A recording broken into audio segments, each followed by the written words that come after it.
Boduppal municipal corporation 24వ division corporator Gurrala Rama Venkatesh ఆధ్వర్యంలో CC road శంకుస్థాపన చేశారు. ఈ కార్యక్రమానికి ముఖ్య అతిథిగా మంత్రి మల్లారెడ్డి హాజరై ప్రారంభించారు. ఈ సందర్భంగా కార్పొరేటర్ మాట్లాడుతూ 24వ డివిజన్లో సీసీ రోడ్ల నిర్మాణం దాదాపు 40 లక్షలతో నిర్మించామని, 24వ డివిజన్లో దాదాపు 85% పనులు పూర్తయ్యాయని, మిగతా పనులు కూడా మంత్రి మల్లారెడ్డి సహకారంతో పూర్తి చేస్తామని తెలిపారు. ఈ కార్యక్రమంలో mayor Samala Buchi Reddy, deputy mayor Lakshmiravi Goud, కార్పొరేటర్లు, అధ్యక్షులు సంజీవరెడ్డి, బీఆర్ఎస్ సీనియర్ నాయకులు, మహిళలు, కాలనీవాసులు తదితరులు పాల్గొన్నారు.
డివిజన్ లో అదే మాదిరి పెద్ద ఎత్తున అక్కడ ఒక 40 లక్షల డ్రైనేజు, ఇక్కడ ఒక 40 లక్షల సీసీ రోడ్డు, రెండు కూడా మొత్తం ఈరోజు 80 లక్షలతోటి ఈరోజు మనం భూమి పూజ చేసుకున్నాము.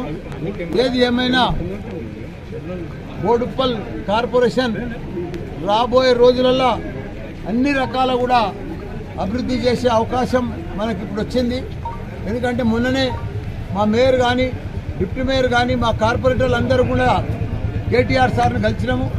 మాకు ఇక్కడ కొద్దిగా ఎస్ఎన్డిపి ప్రాబ్లం వచ్చింది, నాలల ప్రాబ్లం ఉంది, రాచెరువు కూడా బ్యూటిఫికేషన్ చెయ్యాలి, శుద్ధకుంట కూడా అభివృద్ధి చేయాలి, పార్కు మంచిగా అని చెప్తే తప్పకుండా చేద్దామని చెప్పిండు. మన సీఎం కేసీఆర్ గారు, కేటీఆర్ గారు పెద్ద ఎత్తున కనివిని ఎరగని రీతిలో ఎవ్వరు చెయ్యండి వచ్చేసి ఇవాళ ఈ కార్యక్రమాన్ని విజయవంతం చేసినందుకు వారికి మరీ ధన్యవాదాలు చెప్పుకుంటున్నాను. అలాగే ప్రత్యేకంగా నా వెంబడే ఉండి ఎప్పుడు నాకు అండదండలుగా ఉండే నా మిత్రులు, నా శ్రేయోభిలాషులకు ప్రత్యేకంగా వాళ్లకు నమస్కారాలు, ధన్యవాదాలు తెలుపుతున్నాను. ఈరోజు సీసీ రోడ్డు 40 లక్షలతోటి ఈరోజు స్టార్ట్ చేయడం జరిగింది. అలాగే బోడుప్పల్లో 24 డివిజన్ అంటే ఒక అభివృద్ధిలో ముందడుగు, అభివృద్ధిలో ముందుంటుంది. అలాంటి 24 డివిజను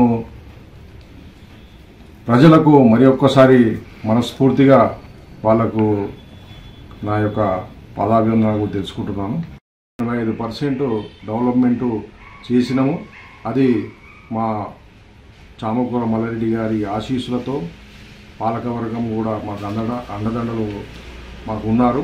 అలాగే ఇక ముందు కూడా ఇంకా కొద్దిగా మిగిలిన ఒక 10-20% పనులు ఎక్కడున్నాయో అవి కూడా చేసుకొని ఇంకా మాకు 24 డివిజన్నే ఆదర్శవంతంగా మొత్తం మున్సిపల్ కార్పొరేషన్ తీర్చిదిద్దుతామని చెప్పేసి మనస్ఫూర్తిగా కోరుకుంటూ మాకు ఈ అవకాశం ఇచ్చిన